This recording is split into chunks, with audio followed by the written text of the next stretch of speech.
அனைவருக்கும் வணக்கம்.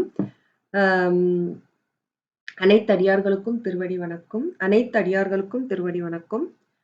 கந்தர் அனுபூதி 38, 39 பாடல் வந்து ஈசன் குழுமத்தில் ஏற்கனவே சிந்திக்கப்பட்டது. ஆனா ரெக்கார்டிங் வந்து ஒழுங்கா வந்து பதியல. ரெக்கார்டிங் வந்து முழுமையாக வந்து கலைந்து விட்டது. அதனால வந்து அடியேன் வந்து அம் தனியா சிஸ்டம்ல அது மீண்டும் வந்து தனிப்பட்ட முறையில வந்து பதிவு செய்றேன். அதனால அடியேன் மட்டும் தான் இருப்பேன். ஏன்னா வந்து இந்த யூடியூப் வரிசை முறையில இருக்கும்போது, அ சில விருப்பப்பட்ட அடியார்கள் தொடர்ந்து கவனித்து வர்றதுனால, இத வந்து நம்ப ரெக்கார்டிங் மிஸ் ஆகக்கூடாதுன்னு சொல்லிட்டு, நான் திரும்பி ஒரு பதிவு குடுக்குறேங்க. இப்போ நம்ம சிந்திக்கப்பட உள்ள பாடல் வந்து 38. என்ன அத வந்து அந்த பாடல் வந்து எப்படி படிக்கிறது அப்படின்னு நான் சொல்றேங்க. "ஆதாலியை ஒன்று அறியேனை அறத்தீதாலியை ஆண்டது செப்புமதோ கூதால கிராத குழிக்கு இறைவா வேதாள கணம் புகழ் வேலவனே." திரும்பி ஒரு தடவ சொல்றேன் எப்படி படிக்கணும்னு. "ஆதாலியே ஆதாலியை ஒன்றறியேனை அறத்தீதாலியை ஆண்டது செப்புமதோ கூதால கிராத குழிக்கு இறைவா வேதாள கணம் புகழ் வேலவனே." அதாவது கடைசி 2 அரிகள் பார்த்துட்டு, முன்னாடி 2 அரிகள் பார்ப்போம். இந்த பாடல் வந்து பாடலோட கருத்துரை அப்படின்னு பார்க்கும்போது, சுவாமிகளோட அருணகிரிநாத சுவாமிகள் வந்து ஆ முருகப்பெருமானால் ஆட்கொள்ளப்பட்டவர். அந்த ஆட்கொள்ளப்பட்ட கருணை திறத்தை வந்து அவர் ஆச்சரியப்பட்டு சொல்கிறார். அப்ப அது முருகப்பெருமான் வந்து அவருக்கு மட்டும் கருணை செய்யல. எல்லா பலவேறுபட்ட ஆன்மாக்களுக்கு, பலவேறு பக்குவமுடைய ஆன்மாக்களுக்கும் ஒரே விதமாக கருணை புரிந்தாரு அப்படின்றது வந்து வியப்பக்கத்தக்கதாக உள்ளது அப்படின்னு சொல்லிட்டு இந்த பாடல் வந்து சொல்றாங்க. "ஆதாலியை ஒன்றறியேனே அறத்தீதாலியை ஆண்டது செப்புமதோ கூதால கிராத குழிக்கிறைவா வேதாள கணம் புகழ் வேலவனே." அதாவது கூதால அப்படின்னா கூதால செடியில் முளைக்கின்ற அதாவது கூதால மலர். அந்த கூதால மலர்களை வந்து தரித்துக் கொள்கின்றாராம். யாரு? நம்ம முருகப்பெருமான். அதுக்கப்புறம் என்ன சொல்றான்னா, "கிராத குழிக்கு இறைவா." கிராத அப்படின்னா மலைவேடன், மலைக்குறவன் அப்படின்னு அர்த்தம். வேடர் குலத்தில் வளர்ந்த வள்ளியம்மைக்கு தலைவன். இறைவா அப்படின்னா தலைவனாக திகழ்பவனே அப்படின்னு அர்த்தம். திரும்பி வேதாள கணம் புகழ் வேலவனே. வேதாள அப்படின்னா பேய் கூட்டங்கள் முருகப்பெருமானை புகழ்ந்து துதி செய்யும் யாரு? வே வேல வேலவனே. வேற்படையை உடைய ஏந்திய வேலாயுதக் கடவுளே அப்படின்னு சொல்றாங்க. சரி. திரும்பி ஒரு தடவ சொல்றாங்க. "கூதால கிராத குழிக்கு இறைவா வேதாள கணம் புகழ் வேலவனே." அதாவது கூதாள மலர்களை தரித்துக் கொள்பவனே, கிராத குழிக்கு இறைவா. வேடவர் குலத்தில் வளர்ந்த வள்ளி அம்மைக்கு தலைவனாக திகழ்பவனே, வேதாள கணம் புகழ் வேலவனே. அந்த பேய் கூட்டங்கள் புகழ்ந்து துதி செய்யக்கூடிய வேலாயுதத்தை ஏந்திய வேல் வேல் வெ செவ்வேட்பெருமன். அதாவது செவ்வேட்பெருமான். அதாவது முருகக் கடவுள் அப்படின்ட்டு சொல்றாங்க. அடுத்து என்ன அப்படின்னு பார்க்கும்போது, "ஆதாலியை ஒன்று அறியேனே." ஆதாலியை ஒன்று அறியேனே அறத்தீதாலியை ஆண்டது செப்புமதோ அப்படின்னு சொல்றாங்க. ஆதாலியை அப்படின்னா ஆதாலியை அப்படின்னா வீண் பேச்சு பேசுபவன். பயனற்ற பேச்சு பேசுபவன் தான் ஆதாலியை அப்படின்னு அர்த்தம். அதாவது நம்ம பேசினா யார்கிட்டயாச்சும் பேசினா அது வந்து பயனுள்ளதாக இருக்க வேண்டும். பயனற்ற பேச்சை அது பயனற்ற பேச்சை பேசுபவன் வந்து ஆதாலியை அப்படின்னு சொல்றாங்க. ஒன்று அறியேனே. ஒன்று அறியேனேனா நன்மை ஒன்றும் அறியேனை அப்படின்னு சொல்றாங்க. அறத்தீதாலியை அப்படின்னா மிகவும் தீமை செய்கின்றவன் அப்படின்னு அர்த்தம். ஆண்டது செப்புமதோ அதாவது அடியேன் வந்து எப்பேற்பட்டவன்? வீண் பேச்சு பேசுபவன், பயனற்ற பேச்சு பேசுபவன். ஒன்றும் அறியேனே. நன்மையொன்றே ஒன்றும் அறியேனே. அறத்தீதாளி. தீமை எப்படி? அறத்தீதாளி. அறன மிகவும். மிகவும் தீமையே புரிகின்றவன். ஆண்டது செப்புமது. என்னை ஆண்ட திறம்தான் என்ன? என்னையும் ஒரு பொருளாக கண்டு என்னை ஆட்கொண்ட முருகப்பெருமானே! இதை நான் யாரிடம் சொல்வேன்? இது எவ்வாறு சொல்லத்தக்கது? அப்படின்னு சொல்லிட்டு முருகப்பெருமானுடைய கருணை திறத்தை வந்து அருணகிரிநாத சுவாமிகள் வந்து சொல்றாங்க. அதான். "கூதால கிராத குழிக்கு இறைவா வேதாள கணம் புகழ் வேலவனே ஆதாலியை ஒன்றறியேனை அறத்தீதாலியை ஆண்டது செப்புமதோ." அப்படின்னு கேக்குறாங்க. அதாவது கூதால மலர்களை தரித்துக் கொள்பவனே, கிராத குலிக்கிரேவா வேடக்குலத்தில் வளர்ந்த வள்ளியம்மைக்கு தலைவனாக திகழ்பவனே, வேதாளகண புகழ்வேலவனே. வேய்க்குட்டங்கள் துதித்து புகழ்ந்து துதி செய்கின்ற வேலை ஏந்திய முருகப்பெருமானே அப்படின்னு அர்த்தம். ஆதாளியை ஒன்றறியேனை அறத்தீதாளியை ஆண்டது செப்புமோதோ. ஆதாளியை வீண் பேச்சை பேசுபவன், பயனற்ற பேச்சை பேசுபவன் யாரு? அடியேன் ஒன்றறியானே, ஒன்று அறியேனே, நன்மை ஒன்றே அறியேனே, நன்மை ஒன்றும் அறியாதவன். என்னதான் தெரியும்? அறத்தீதாளி மிகவும் தீமையே புரிகின்றவன். என்னை ஆண்டது செப்புமோதோ. என்னையும் ஒரு பொருளாக கருதி என்னை ஆட்கொண்ட திறம்தான் என்ன? இது எவ்வாறு நான் சொல்வேன்? அப்படின்ட்டு ஆஹ் இந்த பாட்டுல வந்து சொல்றாங்க. அதுதான்.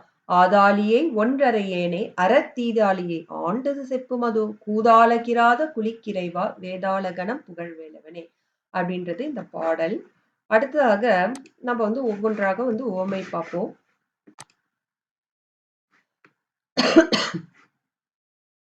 சரி. அதாவது இங்க என்ன ஒண்ணு உவமை வந்து அவ்வளோ இல்ல. 1, 2 உவமை தான் இருக்கு. அத நம்ம பார்ப்போம். ஆதாளியை அப்டின்னா, ஆதாளியை அப்டின்னா பயனற்ற பேச்சு. இப்ப நம்ம ஒண்ணு பேசணும்னா, அப்பேச்சு வந்து எவ்வாறு இருக்க வேண்டும்னா, பயனுள்ளதாக இருக்க வேண்டுமாம். பயனற்ற பேச்சு வந்து எல்லாருக்குமே நட்டம். மத்தவங்களுக்கும் நட்டம், நமக்கும் வந்து ஒரு பயனும் கிடையாது. அதனால தான் அதுக்கு வாழியார் சுவாமிகளே உரையில வந்து ஒரு உதாரணம் குடுத்திருக்காரு. ஒருத்தன் என்ன சொல்வான்னா, என் பாட்டன் வந்து பல்லக்குல தான் போவான். என் பாட்டனார் வந்து என் தாத்தா எப்படி இருப்பாராம்? பல்லக்குல தான் போவாரு. கால்னால நடந்து போக மாட்டாரு. என் பாட்டி எப்படி இருப்பாங்க? இந்த பன்னீரால தான் காலே அலம்புவாங்க அப்படின்னுவாரு. என் தாத்தா வந்து தங்க கட்டில்ல தான் தூங்குவாரு அப்படின்னு சொல்லிக்குவானாம். ஆனா, அவனோட உண்மை நிலையை போய் பார்க்க போனா, அவன் ஒரு வேள கஞ்சிக்கே வந்து என்னது கஷ்டப்பட வேண்டியவனா இருப்பானாம். அவ்வாறு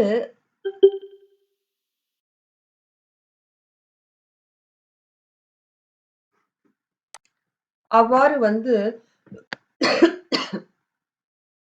அவ்வாறு வந்து என்னன்னா, வீண் பேச்சை பேசுபவன். அதாவது ஆதாலியைன்னா பயனற்ற பேச்சு. நாம் ஒருவருக்கு பேசும்போது பயனுள்ளதாக இருக்க வேண்டும். பயனற்றதாக இருக்கக்கூடாது இல்லையா?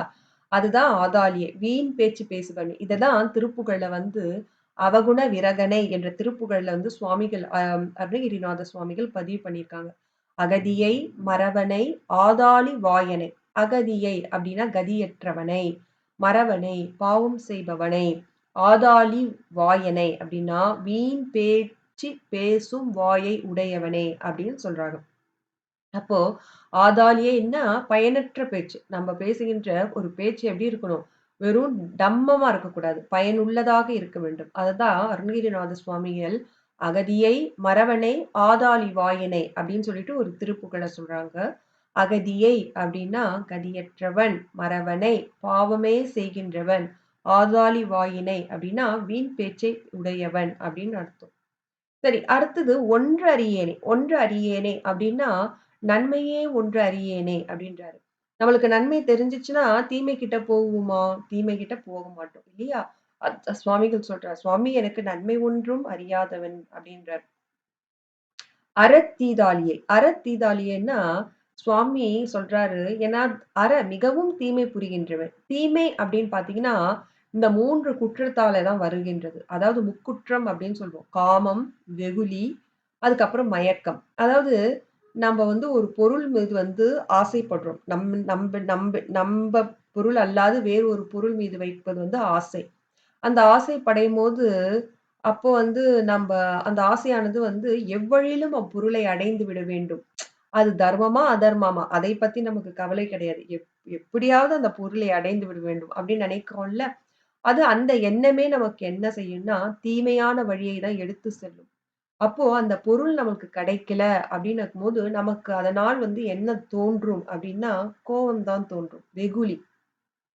அந்த ஏன் அந்த பொருள் கிடைக்கலையே, அடைய முடியலையே அப்படின்ற பயன் நம்மளுக்கு அத என்னவாக வந்து அது வெளிப்படும் அப்படின்னா, வெகுளி. அதாவது கோவமாக பயன்படும். கோவமாக வந்து அது வெளிப்படும். அந்த கோவம் எதை குடுக்கும் அப்படின்னா, மயக்கத்தை குடுக்கும். மயக்கம்னா என்ன? நம்ம சாப்பிட்டு அப்படியே மயக்கம் வருதுன்னு சொல்றோமே, அந்த மயக்கம் கிடையாது. இது அறிவின் கண் நிகழும் மயக்கம். அதாவது இந்த மயக்கம் அப்படின்னா, ஒருத்தவன் கோவம் வந்துச்சுனாக்கா, அவன் என்ன பேசுறான்? ஏது பேசுறான்? யார்கிட்ட பேசுறான்? எந்த வார்த்தைகளை பயன்படுத்துறான்?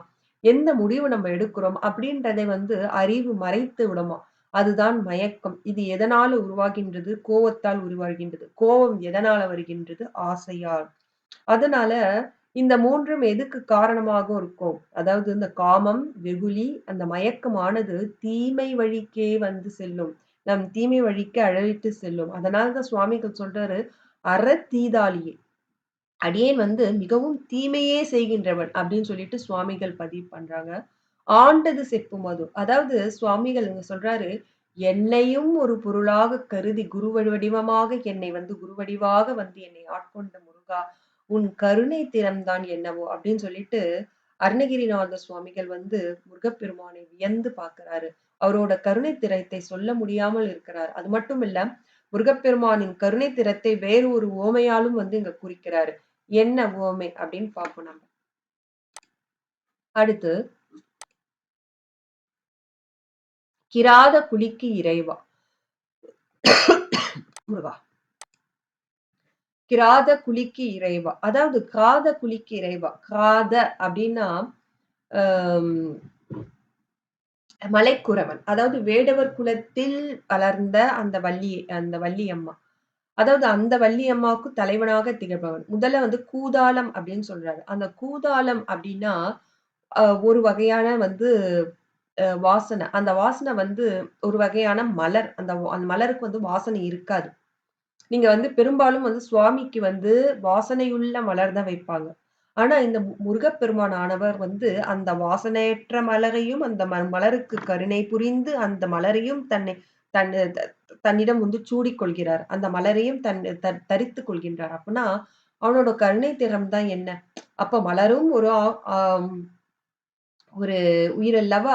அந்த மலர் அதாவது அந்த வாசனையற்ற யாரையுமே விரும்பாத அந்த மலரை கூட முருகப்பெருமான் கருணை தான் என்ன அவர் தரித்துக் கொள்வாராம். அது மாரி காத குழிக்கு இறைவா. வேடவர்கள் வந்து அவளோட குலத்தொழிலே வந்து வெட்டு, குத்து, கொலை.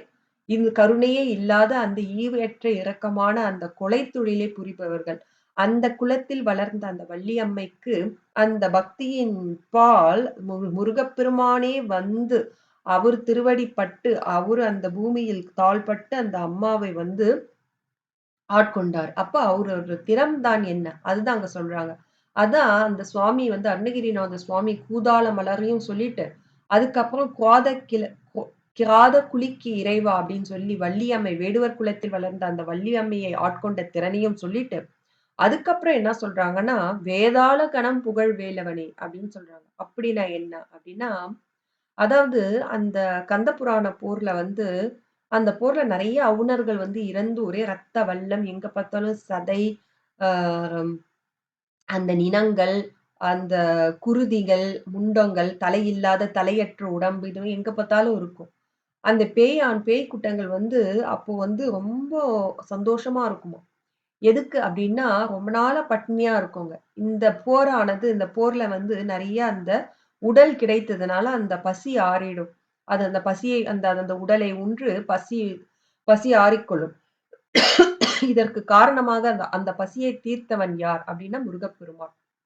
அப்போ அந்த முருகப்பெருமானை வந்து மெச்சித்து பாடுமாம். அதாவது முருகப்பெருமான் வந்து அகிலலோக ஏகநாயகன். அந்த முருகப்பெருமானோட இரு செவியானது வேத மொழிகளையும், மறைப்பொருள்களையும், மந்திர சொற்களையும் கேட்கும் செவி.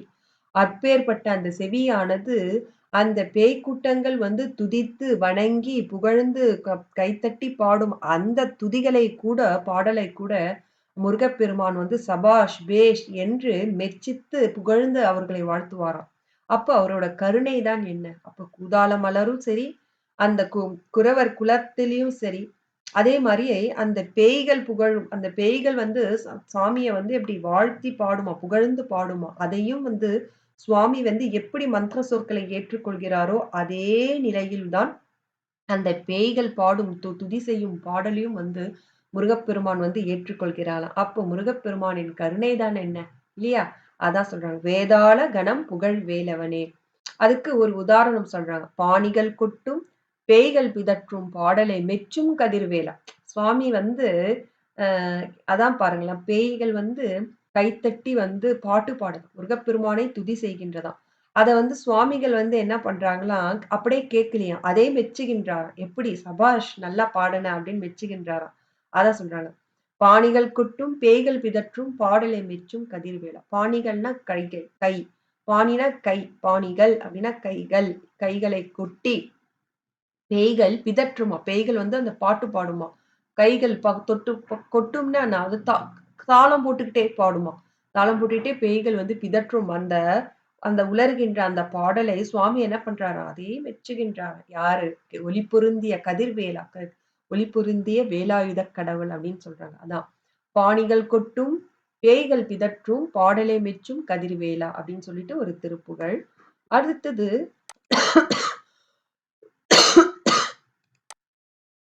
ஒரு கந்த புராணம் பாடல். இது வந்து என்ன சொல்றாங்க அப்படின்னு பார்த்தீங்கன்னா, கந்த புராணத்துல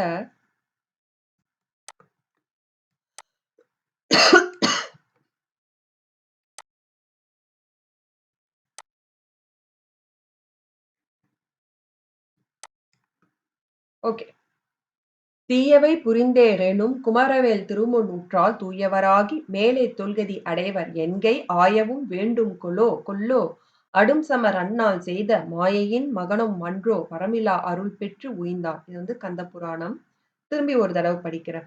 தீயவை புரிந்தாரேனும் குமரவேல் திருமுன் உற்றால் தூயவராகி மேலைத் தொல்கதி அடைவர் என்கை ஆயவும் வேண்டும் கொல்லோ அடும்சமர் அண்ணாள் செய்த மாயையின் மகனும் அன்றோ வரம்பிலா அருள் பெற்று உய்தான்.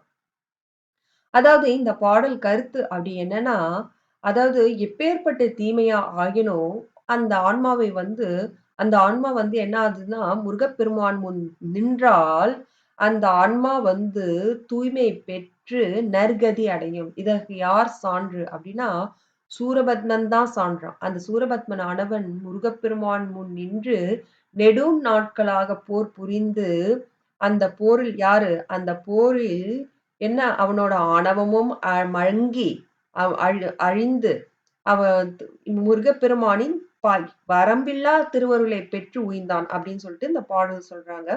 இந்த பாடல வந்து எழுத்துக்கு எழுத்து நம்ம ஒரு ஒரு சொற்களுக்கு என்ன அர்த்தம் அப்படின்னு நம்ம பார்ப்போம். தீயவை புரிந்தேறேனும் குமரவேல் திருமுன் உற்றார். தீயவை அப்படின்னா இது மேலோட்டமாக பார்க்கும்போது, யார் தீமை செய்தாலும், எப்பேர்ப்பட்ட கொடிய குணமாக இருந்தாலும், முருகப்பெருமான் முன் நின்றாள் அப்படின்னு ஒரு அர்த்தம் இருக்கு. ஆனா, உள்ளர்த்தம் அப்படின்னு பார்க்கும்போது, ஒரு சேறு படிந்தவன் ஆனவன் ஒருத்தவன் இருக்கான். சேறு படிந்த உடல்.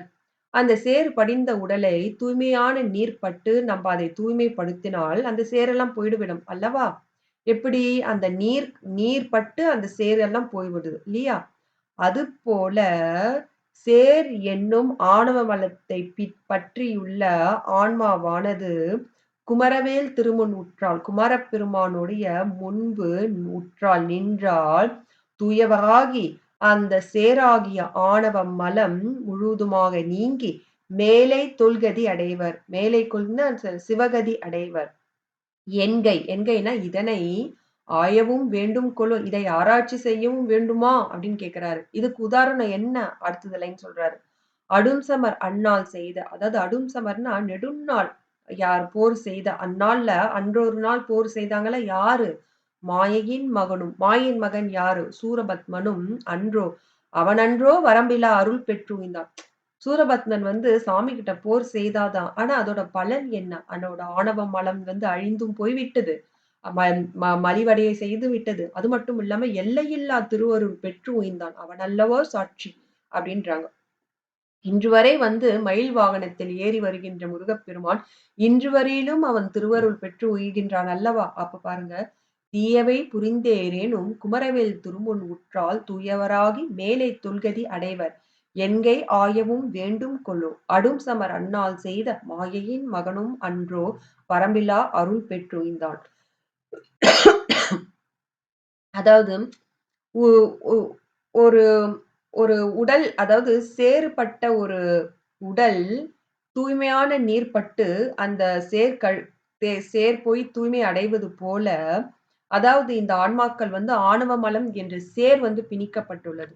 அது அது அந்த வானது முருகப்பெருமான் முன் நின்றால் அந்த சேர் விலகி, அந்த ஆணவ மல சேர் விலகி, அந்த ஆன்மா தூய்மை பெற்று நற்கதி அடையும். அதுதான் மேலை தொல்கதி அடைவர். மேலை உயர்வான சிவகதி அடைவர் என்க. இதனை ஆயவும் வேண்டும் கொலோ. இதை ஆராய்ச்சி செல்லவும் வேண்டுமா? இதுக்கு சாட்சி இருக்குது. ஏன் ஆராய்ச்சி செய்யணும் அப்படின்றாங்க.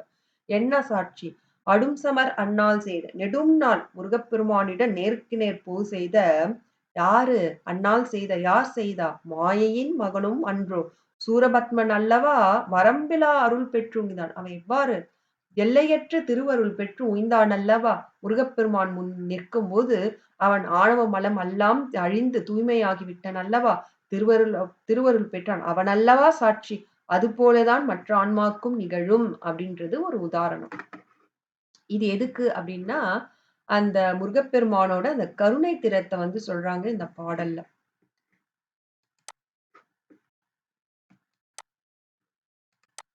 இத்தோட இந்த பாடல் நிறைவடைந்து விட்டது. இந்த பாடலுக்கு உவமை அப்படி பார்த்தீங்கன்னா, உவமை வந்து மிக கம்மியான உவமை தான். ஆதாலியை ஒன்று அறியேனை அறத் தீதாலியை ஆண்டது செப்புமதோ கூதால கிராத குழிக்கு இறைவா வேதாளகன புகழ் வேலவனே. இருங்க, இதை நான் எல்லாத்தையும் சொல்லிட்டேனா அப்படின்னு சொல்லிட்டு நான் ஒரு தடவை பார்த்துக்கிறேன். ஆமா, சரி. இந்த பாடல் வந்து இந்த பாடலுக்கு வந்து ஒரு நேரடி விளக்கம் பார்த்துட்டு நிறைவு செய்துட்டு அடுத்த பாடல் போயிடலாம். ஆதாலியை ஒன்றறியேனை அறத்தீதாலியை ஆண்டது செப்புமுதோ கூதால கிராத குழிக்கிறைவா வேதாளகணம் புகழ் வேலவனே. கூதால மலர் அப்படின்றது வாசனையற்ற மலர். அதையும் சூடிக்கொள்பவன் நம் முருகப்பெருமான். கிராத குழிக்கு இறைவா, அதாவது அந்த கொலை செய்கின்ற அந்த வேடுவர் குலத்தில் வளர்ந்த வள்ளியம்மைக்கு தலைவனாக இருப்பவன் அப்படின்னு. வேதாள கணம் புகழ்வலனு, அந்த பேய்கள் வந்து பேய்க்கூட்டங்கள் முருகப்பெருமானை எப்படி புகழ்ந்து கைத்தட்டி அவனை புகழ்ந்து துதி செய்கின்றதாம். யாரை பார்த்து? அந்த வேலவனை, அந்த வேலாயுதத்தை ஏந்தி அந்த முருகக் கடவுளை பார்த்து அப்படின்றாங்க. ஆதாலியை ஒன்றறியேனை அறத்தீதாலியை ஆண்டு செப்புமது. ஆதாலியைனா வீண் பேச்சு பேசுபவன், பயனற்ற பேச்சை பேசுபவன். ஒன்றறியேனை, நன்மை ஒன்று அறியாதவனை. அறத்தீதாலியை மிகவும் தீமை புரிந்தவன். ஆண்டது செப்புமுது, என்னையும் ஒரு பொருளாக கொண்டு என்னை ஆண்ட கருணை திறம்தான் என்ன அப்படின்னு சொல்றாரு. அதாவது இந்த இடத்துல வந்து சுவாமிகள் வந்து அனைத்து ஆன்மாக்களும் ஒரே பாரபட்சம் இல்லாத கருணை புரிகின்ற தன்மையை வந்து எடுத்து சொல்றாரு. அதாவது வாசனையற்ற செடியும் கூதாள மலரையும் சூட்டிக் கொள்கிறாரு. அந்த இழிவான அந்த வேடர் குலர், அதாவது அவங்க வந்து கொலை தொழிலே செய்வார்கள். ஈவு இரக்கமற்றவர்கள். ஒரு உயிரை கொன்றுதான் உண்பவர்கள். அப்பேற்பட்ட குலத்தில் வளர்ந்த வள்ளியம்மையின் பக்தியை பார்த்து தானே வெளியேச் சென்று ஆட்கொண்ட திறந்தான் என்ன? அது மட்டுமா?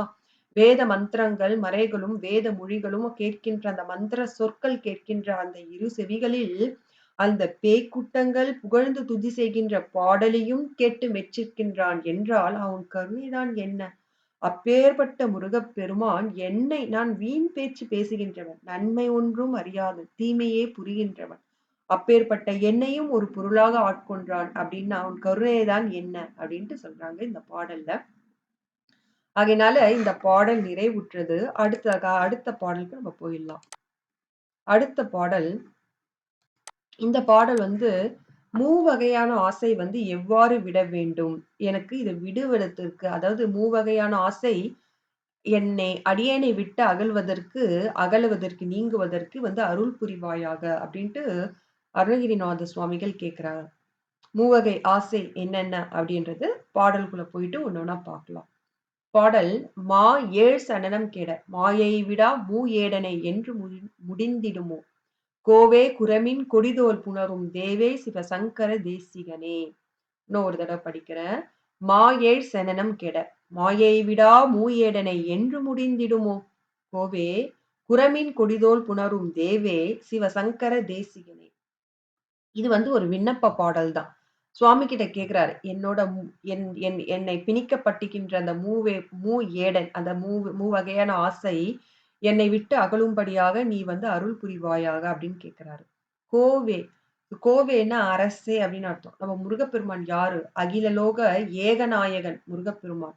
அரசே குரமின் குடிதோல் புணரும். குரமின் அப்படின்னா குறவர் குலத்தில் வளர்ந்த மின்னல் கொடியைப் போன்ற புயத்தே தோள்களை உடைய வள்ளியம்மையை புணரும் தழுவுகின்றவனே அப்படின்னு அர்த்தம். தேவே தெய்வமே, சிவசங்கர தேசிகனே. சிவ அப்படின்னா மங்களத்தை செய்கின்றவன், மங்களத்தை உண்டு பண்ணுகின்றவன்.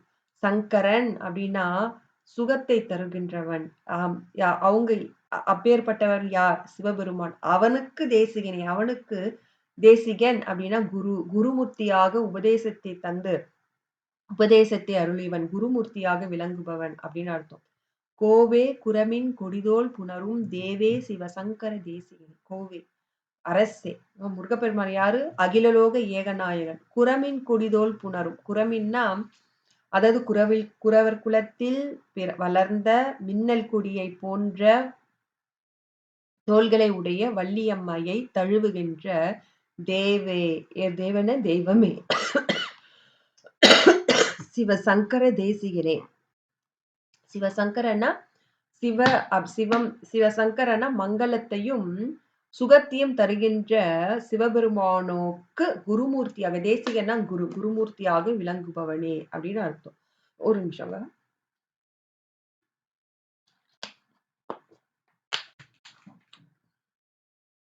மா ஏழ் சனனம் கெட. மா ஏழ் அப்படின்னா மா அப்படின்னா பெரிய, ஏழ் அப்படின்னா ஏழு. ஏழுன்னா என்ன? ஏழு நம் எண்ணு. சனனம் 7 வகையான சனனம் தொலையுமாறு, என்னை விட்டு நீங்குமாறு.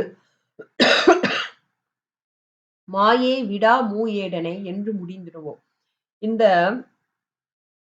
அதாவது இந்த மாயை நின்று நீங்காத மூவகை ஆசை என்னை பிணித்திருக்குதுல்ல, அது எப்பொழுது என்னை விட்டு அகலும்? முருகா, என்னை அடியேனை பற்றாது அகலுமாறு நீ செய்வாயாக, அருள் புரிவாயாக அப்படின்னு சொல்றாரு.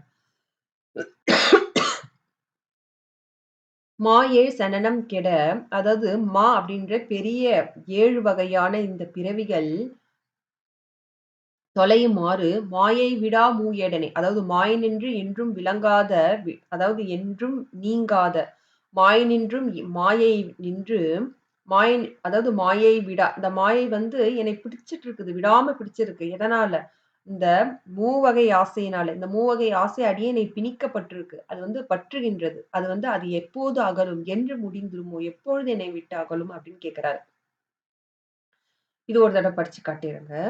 மாயேழ் சனனம் கெட மாயையை விடா மூயேடனை என்று முடிந்திடுமோ? கோவே குரமின் குடிதோல் புணரும் தேவே சிவசங்கர தேசிகனே. மா அப்படின்னா பெரிய பெரிய 7 வகையான இந்த சனனம் எப்பொழுது என்னை விட்டு தொலையும்? மாயை விடா மூயேடனை என்று முடிந்திடுமோ? அதாவது மாயை மாயனிடத்து என்றும் நீங்காது இருக்கின்ற, மாயையால் என்றும் நீங்காது இருக்கின்ற இந்த மூவகையான ஆசை என்னை பற்றி இருக்கின்றதே முருகா, இதை எப்பொழுது என்று முடிந்திடுமோ? என்னை விட்டு எப்பொழுது அகலும் முருகா அப்படின்னு சொல்லி கேட்கிறாரு. எப்பேற்பட்டவன்? கோவே அகிலலோக ஏகநாயகன், அனைத்து உலகக்கும் அரசன், குரமின் கொடிதோல் புணரும். அதாவது குறவர் குலத்தில் வளர்ந்த மின்னல் கொடியை போன்ற தோள்களை உடைய வள்ளியம்மாவை தழுவுகின்றவரே. தேவே அப்படின்னா தெய்வமே, சிவசங்கர தேசிகனே. சிவ அப்படின்னா மங்களத்தையும், சங்கர சுகத்தையும் தருகின்றவன். தேசிகன் அப்படின்னா குருமூர்த்தியாக. யாருக்கு? சிவசங்கரனுக்கு தேசிகன். சிவசங்கரன்னா சிவபெருமானுக்கு குருமூர்த்தியாக விளங்குபவனே அப்படின்னு சொல்றாங்க. சரி, அடுத்து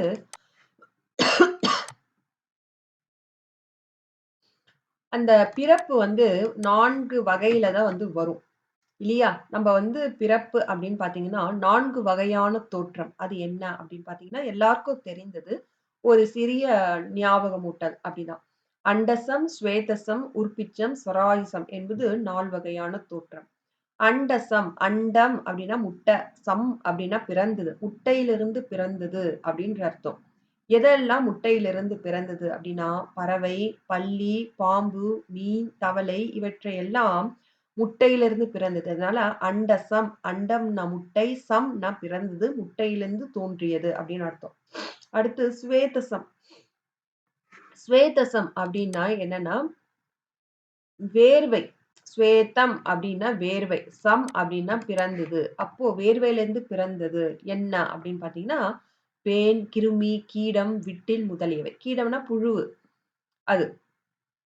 ஸ்வேதசம். அது மாரி உற்பிச்சம். உற்பிச்சம் உற்பித் அப்படின்னா மேலே பிளந்து, பூமியை விட்டு மேலே பிளந்து வருவது வல்லவா அதுதான். வித்து. என்னென்ன அப்படின்னா, வேறு, கிழங்கு முதலியவற்றை அதாவது மேல் பிறந்து தோன்றுவன. அது வந்து என்னென்ன உதாரணம் அப்படின்னு பார்த்தீங்கன்னா, மரம், செடி, கொடி, புல், பூண்டு எல்லாமே வந்து எப்படி மேலே வித்தாக வந்து மேலே வந்து எழும்பி வருவது. அப்போ உற்பிச்சம், சராயுதம், சராயுசம், சராயு அப்படின்னா கருப்பை. சம் அப்படின்னா பிறந்தது. கருப்பையிலிருந்து யார் பிறப்பா அப்படின்னா, தேவர், மனிதர், நாற்கால் விலங்குகள் முதலியவர். அப்போ 4 வகையான தோற்றம் வந்து என்னென்ன அப்படின்னு பார்த்தீங்கன்னா, அண்டசம், ஸ்வேதசம், உற்பிச்சம், சராயுசம். அண்டசம்னா முட்டையிலிருந்து தோன்றுவது. அவை யாவை அப்படின்னா, பறவை, பல்லி, பாம்பு, மீன், தவளை முதலியவை. ஸ்வேதசம் வியர்வையிலிருந்து தோன்றும் தோன்றுவது. அது என்னென்னன்னா, பேன், கிருமி, கீடம், விட்டில். மாரி உற்பிச்சம் அப்படின்னா வேர், கிழங்கு முதலியவற்றை. அது வந்து மேலே பிளந்து கொண்டு தோன்றுவது. அதுனா என்ன? மரம், செடி, கொடி, புல், பூண்டு. சராயுசம் அப்படின்னா கருப்பையிலிருந்து தோன்றுவது. தேவர், மனிதர், நாட்கால் விலங்குகள் முதலியவை. அது சொல்றாங்க. இப்போ நம்ம அந்த பாடலுக்குள்ள போலாம். இந்த பாடல்ல வந்து என்ன சொல்றாங்கன்னா, "மால் ஏழ் செனனம் கெட" அப்படின்றாங்க. ஏழ் செனனம். அதாவது 7 வகையான செனனமா. அதாவது 7 வகையான பிறப்பு வந்து என்னன்னா அப்படின்னா, 7 வகை. எப்படி அப்படின்னா, தேவர், மனிதர், விலங்கு, பறவை, ஊர்வன, நீர்வன, தாவரம் என்று 7 வகை பிறப்பு. அதுல வந்து நம்ம எது வேணா பிறக்கலாம். அதாவது தேவரா இப்ப நம்ம மனிதரா இருக்கலாம். இல்ல அடுத்த பிறவி நம்ம வந்து ஊர்வன, நீர்வன, இல்ல தாவரமாவா இருக்கலாம். அதனால இந்த 7 வகை பிறப்புனா என்ன? தேவர், மனிதர், விலங்கு, பறவை, ஊர்வன, நீர் வாழ்வன, தாவரம் என்று 7 வகை பிறப்பு. யோனி அப்படின்னா கரு வேறுபாடுகள். என்ன அதாவது 64 84 லட்சம் 100,000 வந்து யோனி பேதங்கள் இருக்கு. என்னென்ன யோனி பேதங்கள் அப்படின்னா, அந்த 7 வகை பிறப்பு இருக்குல்ல, அந்த ஒரு வகை பிறப்புக்கு கரு வேறுபாடுகள் என்ன? இப்ப தேவர்கள் பார்த்தீங்கன்னா, 11 லட்ச கரு வேறுபாடுகள். மக்கள் அதாவது மனிதர் அப்படி பார்த்தீங்கன்னா 9 லட்ச கரு வேறுபாடுகள். விலங்கு 10 லட்ச கரு வேறுபாடுகள். பறவை 10 லட்ச கரு வேறுபாடுகள்.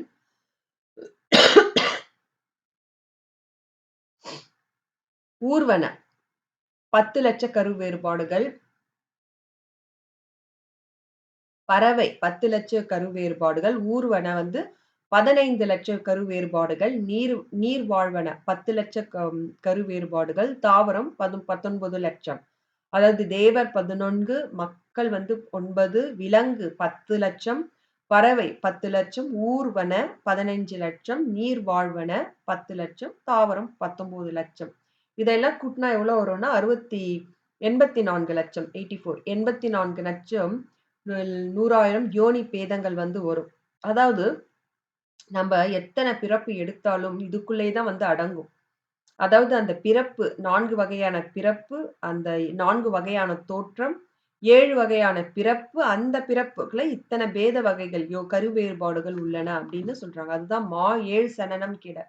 அது சுவாமி அருணகிரிநாதர் சொல்றாங்க, இந்த பெரிய அந்த 7 வகையான சனனம் வந்து தொலையுமாறு அப்படின்ட்டு சுவாமி கிட்ட முருகப்பெருமான் கிட்ட கேட்கறாங்க. அடுத்து அந்த ஏழ் சனனம் கெட அப்படின்றத வந்து நாம இப்ப பார்த்தோம் இல்லையா? 84 லட்சம் 100,000 யோனி பேதங்கள் அப்படின்னு பார்த்தோம். கரு வேறுபாடுகள் அப்படின்னு பார்த்தோம் இல்லீங்களா? அதுக்கு ஞானசம்பந்தர் பாடல்ல வந்து ஒரு பாடல் இருக்கு. அது என்ன அப்படின்னு பார்ப்போம். உரை சேரும். உரை சேரும் 84 100,000 யோனி பேதம். நிறை சேர படைத்து அவற்றின் உயிருக்கு உயிராய் அங்கங்கே நின்றான் கோயில் வரை சேரும் முகில் முழவ மயில்கள் பல நடமாட வண்டு பாட விரைசேர் பொன்னிதழி தர மென்காந்தல் கையேற்கும் மிழலை ஆமை. அதாவது மிழலை நாதரை பத்தி வந்து இது வந்து திருவீழி மிழலை பற்றி பாடிய பாடல். அங்க இருக்கு வீற்றிருக்கிற சிவபெருமான் இன்னும் ஒரு தடவ படிச்சு காட்டுறேங்க. "உரை சேரும் 84 100,000 யோனி பேதம். இறை சேர படைத்து" அந்த யோனி பேதத்தெல்லாம் நிறை சேர படைத்து, இறை சேர படைத்தன முறையாக படைத்து, நிறை சேர படைத்து, அவற்றின் உயிருக்கு உயிராய் அங்கங்கே நின்றான் கோயில், வரை சேரும் முகில் முழவ மயில்கள் பல நடம் ஆட, வண்டு பாட, விரைசேர் பொன் இதழித்தர மென்காந்தள் கையேற்கும் மிழலையாமே அப்படின்றாங்க. அப்போ உரை சேரும் 84 100,000 யோனி பேதம். உரை சேரும் அப்படின்னா நூல்களில் உரைக்கப்பட்ட 84 100,000 லட்ச யோனி பேதம் இருக்கா. அதாவது நூல்கள்ல உரைக்கப்பட்டது போல. அவையெல்லாம் என சுவாமி என்ன பண்றாரா? நிறை சேர படைத்து, முறையாக படைத்து, அவற்றின் உயிருக்கு உயிராய், அதாவது சுவாமிகள் வந்து அந்த ஒரு உடல் படுத்தி எந்த வகையான உடல் இருந்தாலும் அதில் ஆன்மாவை புகுத்தி, அந்த ஆன்மாவுக்குள்ளும் சாமி இருந்தார். அப்பதான் வந்து அந்த ஆன்மா மட்டும் இப்ப அடியேன் இருக்கேன். அடியேன் வந்து இந்த கை, கால் அசைக்கிறேனா? இல்ல. என்னுள் இருக்கும் ஆன்மா இந்த உடலை இயக்கிறது. ஆன்மா தன்னிச்சையாக இயக்குகிறதா? இல்ல. என்னுள் ஆன்மாவுக்குள், அறிவுக்குள் அறிவாய், ஜோதிக்குள் ஜோதியாய், ஒளிக்குள் ஒளியாய், அதாவது உயிருக்குள் உயிராய், அடியேன் உயிருக்குள் உயிராய் இருப்பது சிவம். அதுதான் இந்த ஆன்மாக்கு இருப்பு சக்தி கொடுக்கிறது இந்த உடல். அந்த அந்த இருப்பு சக்தி தான் இந்த உடலை வந்து இயக்குகின்றது. இல்லையா? அதுதான் சொல்றாங்க. அவற்றின் உயிருக்கு உயிராய் நின்று. சுவாமிகள் பாருங்களேன், 84 லட்ச யோனி பேதங்கள் கரு வேறுபாடுகள் படைத்து, இறை முறையாக படைத்து, அவற்றின் உயிருக்கு உயிராய், அதாவது ஆன்மாவை வந்து அது அந்த ஒரு ஒரு கருள் வந்து புகுத வைத்து, அந்த உயிருக்கு உயிராக நின்று, அங்கங்கே நின்றான் கோயில். அது மட்டுமல்ல, அங்கங்கே வந்து நிறுவியுள்ள கோயிலிலும் இருக்கின்றாராம். வரைசேரம் அந்த இப்போ இப்போ வந்து அடுத்து வர 4 வரிகள் வந்து அந்த திருவிழிமழலை பத்தி சொல்றது. "வரை சேரும் முகில் முழவ". வரை சேரும்னா, மலை சிகரங்களில் வந்து இருக்கின்ற முகில்னா வந்து மேகம். முழவனா ஒலிக்க. அந்த மேகங்கள் வந்து ஒன்றோடு ஒன்று உராசும்போது என்ன வரும்? ஒலி வரும். அந்த ஒலி வந்து எப்போ வரும்? இந்த மாரி மழை காலத்துல இல்லையா? மழை காலத்துல மேகங்கள் ஒன்றோடு ஒன்று வந்து பட்டும்போது வந்து அது ஒலிக்கும். அந்த ஒலி சத்தம் வந்து யாருக்கு வந்து இன்பத்தை தரும் அப்படின்னா மயில்கள். மயில்கள் பல நடம் ஆட. அதாவது அந்த கருமேகத்தை பார்த்து அந்த மாரி பொழியும் போது, அந்த பொழியும் காலத்தில் வந்து எப்படி மயிலுக்கு வந்து அந்த தோகை விரித்து இன்பத்தை வந்து காட்டி நடனமாடும் இல்லையா? அதுதான் சொல்றாங்க. "வரை சேரும் முகில் முழவ" அந்த மேலே மலை முகடுகளில் இருக்கின்ற அந்த மேகம் வந்து ஒலிக்க, ஒலி எழுப்ப, அதனால் மயில்கள் பலவும் ஆட, வண்டும் பாடுகின்றதாம். வண்டும் ரீங்காரமிட்டு பாடுகின்றதாம். "விரைசேர் பொன் இதழி தர மென்காந்தள் கையேற்கும் மிழலையாமே". விரைசேர் பொன் இதழி. விரைசேர்னா நறுமணமிக்க அப்படின்னு அர்த்தம். பொன் இதழி தர. பொன் இதழி அப்படின்னா, பொன் போல இருக்குமா ஒரு கலர்ல அந்த இலை. அது என்ன அப்படின்னா கொன்றை மலர். அந்த கொன்றை மலர வந்து என்ன சொல்லுவாங்கன்னா, பிரணவ புஷ்பம் அப்படின்னு சொல்லுவாங்க. அந்த மலர் எப்படி இருக்காம்? அப்படியே பொன் போல இருக்கின்றதாம். அது வந்து தருகின்றதாம். அது வந்து மென்காந்தள் பூ வந்து வாங்கிக் கொள்கின்றதாம். அந்த மாரி இயற்கை வளம் மிக்க அந்த திருவிழிமிழலை பற்றி சொல்றாங்க. அதான் மென்காந்தள் கையேற்கும் மிழலையாமே. மென்காந்தள் மலர்னா, அது மாரி கை மாரி இருக்கும். அந்த மென்காந்தள் பூ. நீங்க Googleல தட்டி பார்த்தீங்கன்னா, அது வெள்ள கலர்லயும் இருக்கும், சிவப்பு கலர்லயும் இருக்கும். அது கை மாரி காட்டும். இந்த மாரி விரிச்ச கை மாரி காட்டும். அத வந்து அதுல வந்து பொன் அ இதழி தர கொன்றை மலர் வந்து தருகின்றதாம். மென்காந்தள் அதை வாங்கிக் கொள்கின்றதாம். அது அப்படின்னா என்னன்னா, திருவீழி மிழிலையில வந்து கொன்றை மலரும், கொன்றை மரங்களும், அந்த மென்காந்த மரங்களும் நெறைய இருக்கின்றதாம். மயில்கள் ஆடுகின்றதாம். வண்டு பாட அப்படின்னா, நான் பூக்கள் பல நிறைந்து இருக்கின்றதாம். செல்வ செழிப்ப அது வந்து காட்டுகின்றது.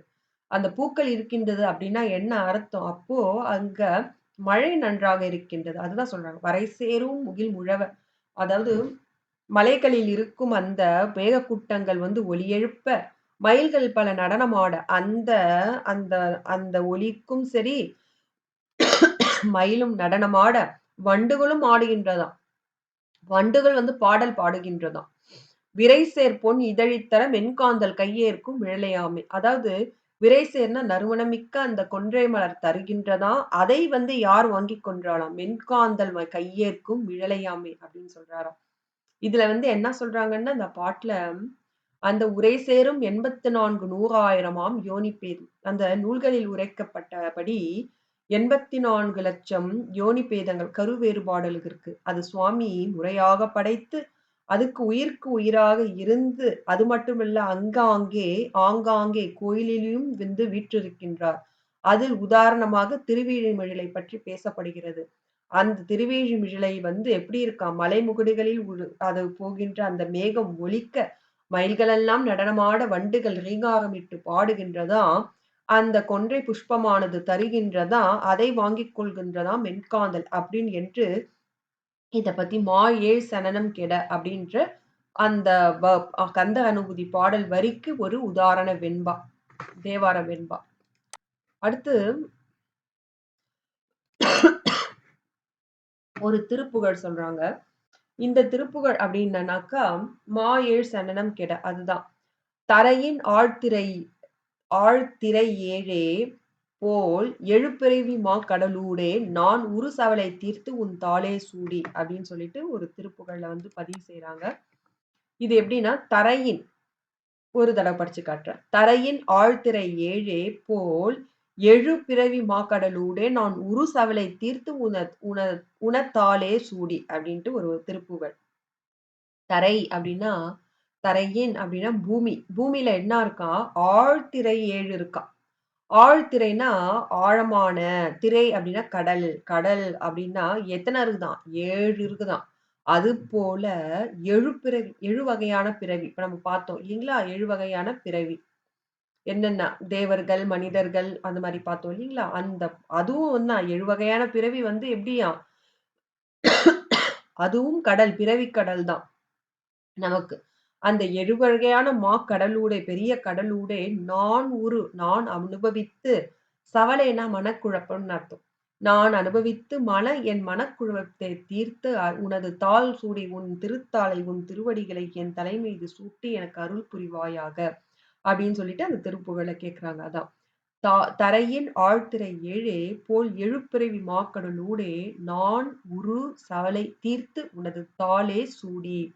தரையின் பூமியில் இருக்கின்ற ஆழமான கடலில் 7 எப்படி இருக்கின்றதோ அதுபோல இருக்கின்றதாம் 7 வகையான 7 வகையான பிறவி. அது எப்படியாம்? மாக்கடல். பிறவி மாக்கடலாம். அதில் நான் சவலை தீர்த்து, நான் அனுபவிக்கும் அந்த மனக்குழப்பத்தை தீர்த்து, உனது தாளே செடு, நின் தாளே தேவர்களுடைய அந்த திருத்தாள்களை சூடி எனக்கு அருள் புரிவாயாக அப்படின்னு சொல்லிட்டு, இந்த 7 சனனம் கெட அப்படின்றது வந்து இந்த பிறவியும் பெருக்கடல் தான் அப்படின்ட்டு ஒரு திருப்புகழ சொல்றாங்க. அதாவது இப்போ இந்த வகையில வந்து இந்த பாடலுக்கு உவமை முடிந்து விட்டது. இப்போ வந்து ஒரு சின்ன சின்ன உவமை இருக்கு. என்ன அப்படின்னு நான் பார்க்கலாம். இப்போ ஏடனை அப்படின்னு சொல்றாங்க. சுவாமிகள் வந்து 3 வகையான வந்து ஆசை. ஏடனை அப்படின்னு போட்டிருக்கேன். 3 வகையான ஆசை. இதுக்கு வந்து ஸ்லைட் ப்ரிப்பேர் பண்ணல. மறந்துட்டேன். அப்படியே கேட்டுக்கோங்க. வகையான ஆசை. ஏடனை அப்படின்னா ஆசை அப்படின்னு அர்த்தம். அது வந்து ஏஷனா அப்படின்ற ஒரு வடமொழி சொல். ஏஷனான்றது வந்து ஆசை. அது வந்து தமிழ்ல வந்து ஏடனை அப்படின்னு வந்திருக்கு. வகையான ஆசை வந்து தன ஏடனை. தனம்னா செல்வம். செல்வத்தின் மீது வருகின்ற ஆசை. தன ஏடனை. அப்புறம் வந்து தாரேடனை. தாரம் அப்படின்னா மனைவி அப்படின்னு அர்த்தம். தாரேடனை. அதுக்கப்புறம் புத்திரர் மீது வைக்கும் ஏடனை புத்திரேடனை. ஆகையால் வகையான ஏடனை இருக்கு. தன ஏடனை, தனம்னா செல்வம். தன ஏடனை, தாரேடனை. தாரம் அப்படின்னா மனைவி. அப்புறம் புத்திர ஏடனை. வகையான ஆசை.